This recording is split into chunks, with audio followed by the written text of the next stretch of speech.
Hey, good morning, everybody. I pray that you're doing fine and doing well and blessed today. Just want to thank God that we get to press through, we get to get up, we get to keep on moving. It's another beautiful day.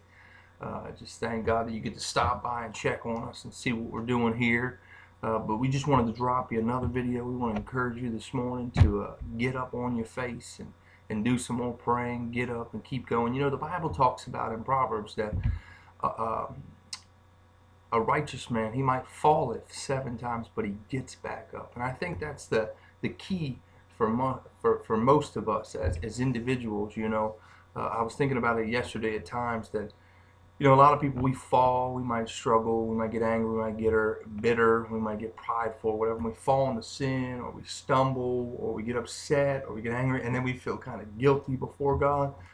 And a lot of times we get frustrated, and the enemy, he would just bombard us and tell us things like we're not good enough and God don't love us, and how can I call myself a Christian, and the list goes on. You know this, I know this, but the Bible teaches us that the difference between us and most folks is that we gotta keep getting up, we gotta keep going. And that's really, a lot of times when I used to watch those Rocky movies and how Rocky get knocked down and then he just kept getting up. He was a machine almost, in the senses of that he refused to be knocked out. He refused to be knocked down. He'd get up, he'd just keep getting up, he'd just keep coming, he'd keep coming. There would be an intensity, there'd be a perseverance, there'd be and that's how we have to be in our prayer life. That's how we need to be in our walk with God.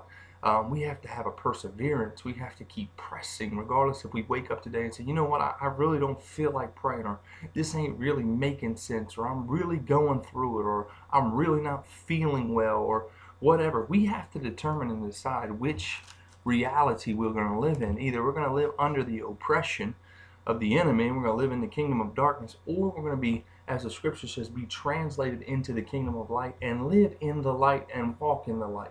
First John chapter 1 talks about how God is light, and we that follow him should walk in the light. When we're not in the light and we walk in the darkness, then we have no fellowship with him. We're not in connection with him, because he is the God of light, and it demonstrates our relationship with one another when we're walking in the light. But I was just talking to you about prayer the last few days, and I just want to kind of go on some more things about it. Prayer is an important thing. We got to keep praying. We got to keep moving. We got to keep getting up. And every time that we choose to really, in essence, pray, we're saying to the enemy, I don't care if you knock me out. I don't care if you knock me down. Let me just tell you something. It's a fixed fight. Jesus already won, but I'm getting up. I'm going to keep grinding my feet. I'm going to keep moving. And I think that's the thing, is that we're in a culture today where people just are giving up all over.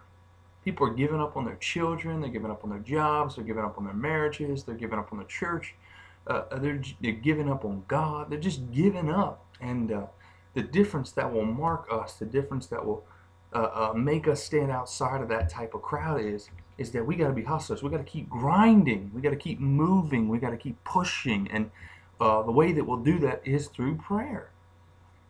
So let me just read a few scriptures to you. In Philippians 4, in verse 6, he says, be careful for nothing, but in everything by prayer and supplication with thanksgiving let your requests be known unto God, and the peace of God which passes all understanding shall keep your hearts and minds through Jesus Christ. So Philippians chapter 4, verses 6 and 7, he said, don't be careful.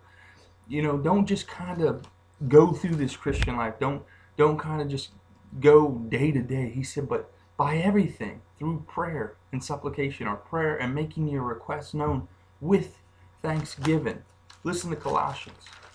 Colossians, the 4th chapter, says this: continue in prayer and watch in the same with thanksgiving, with all prayer also for us, that God would open a door of utterance to speak the mystery of Christ, for which I am also in bond. So Paul says in Colossians to continue in prayer and watching, continue in prayer and watching with thanksgiving. And in Ephesians chapter 6, talking about the armor of God, it says this: after you're putting the armor of God on, it says, praying always with all prayer and supplication in the Spirit, watching thereunto with all perseverance and supplication for the saints. So let's look at a couple keys real fast. It says, when I pray, I should be continually praying. I should be always praying. When I put on the armor of God, I should be praying. Praying always. That's the motto. That's the mantra of the Christian life, is that I become a person of continual prayer. I'm praying when I get up. I'm praying when I walk through the day. I'm praying when I'm driving down the road. I'm praying while I'm working at the dead-end job. I'm praying on my way to church. I'm praying in church. I'm praying when I leave church. I'm praying when I go to bed. I'm praying when I get up. But it's a continual thing. Now there's these moments, there's these seasons where we need to really shut down all the activity. And that's where Matthew chapter 6 comes in, that I told you the other day about, that we just kind of get into our closet and we get quiet. Psalms 46:10. We be still and know that He's God. That's amazing to me, because it says the only way to really know God is being still. The only way I can be still is getting into a place where I humble myself, I'm in my prayer closet, and I'm quiet. I shut out all the noise, I shut off the phone, I shut off the TV, I shut out everything and everyone at times, and I get still. But He says that we have to continue in prayer. We have to keep praying. We have to be praying. But listen what else He says. He says while we're praying, we should be watching. See, prayer is not only a place where I connect with God, it's not only the vessel, it's not only the communication, the connection, but it's also a place that I'm hearing from God, I'm listening to God, I'm speaking to God, but also I'm watching what God is doing. You know, it's almost like a watchman on a wall. In the Old Testament, right towards the end of the Old Testament, one of the little prophets books called the book of Habakkuk, he says he went up on the wall. He had just got done praying and complaining in chapter 1 and making all these things out to God. And then he says he went up on the wall and he watched to see what God would say. See, that's another thing about prayers, is that when we go into prayer, we need to be watching. We need to be watching what God says. And God sometimes doesn't do it through a word. He might do it through a picture, through a circumstance, through a person that might come along, or through an action. Jesus said, I only do what I saw the Father do. Where did He see the Father do these? In prayer, when He was seeking the Father early in the morning. How can I say, what would Jesus do? How can I do the WWJD if I've never watched Him, if I've never saw Him, if I've never explored the Scriptures to really see how He would respond to those things? But it says not only prayer and watching, but it says with thanksgiving. That has to become a developed attitude in our life, beloved. Brothers and sisters, we have to have an attitude of gratitude, and that is in prayer, that regardless if God answers us or not at that appointed season, at that time, that we become thankful. When we enter in, we enter in with thankfulness that God is willing to allow us to come in to fellowship, and that we can boldly come before the throne of grace. We can receive help and grace in a time of need, but we come with thanksgiving. And then whatever answer God decides to give us, we're thankful. Too many mumbling and just grumbling Christians. Too many people that are complaining and always because God didn't do it the way that you wanted it done. Listen, God is far greater than me and you. His thoughts are far greater than you. His actions are far greater than me and you. He knows what's best for us. So when we pray, we have to pray with watching, but we have to pray with an attitude of being thankfulness. Praying, watching, thankfulness, and perseverance. We have to continue. We have to keep going. We have to realize that prayer is an essential part to us wearing our armor. It's an essential part for us to keep knocking the enemy back, to keep knocking the enemy back, to keep him off of our heels, to keep him off of our toes, to keep the enemy just back. And there's sometimes when you feel like, if you're anything like me, you just feel like you kind of ran through the ringer, you're getting beat up, you're just kind of just being dumped on. When you pray, sometimes it's almost like some of that old wrestling, the old WCW, WWE, TNA, NWA wrestling, where you just need to just reach back and just tag that partner and let Jesus step up and step in. He'll knock that devil out. He'll remind him again.